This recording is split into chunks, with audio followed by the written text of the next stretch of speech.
వచ్చేసిందండోయ్. Children's Bible క్లబ్లో మీరు enjoy చేయండోయ్.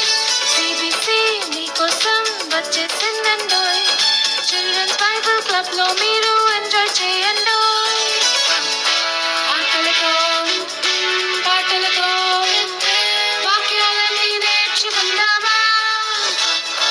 ఆటలతో పాటలతో వాక్యాలన్నీ నేర్చుకుందామా. సిబిసి మీకోసం వచ్చేసిందండోయ్. చిల్డ్రన్స్ బైబుల్ క్లబ్లో మీరు ఎంజాయ్ చేయండోయ్. సిబిసి మీకోసం వచ్చేసిందండోయ్. చిల్డ్రన్స్ బైబుల్ క్లబ్లో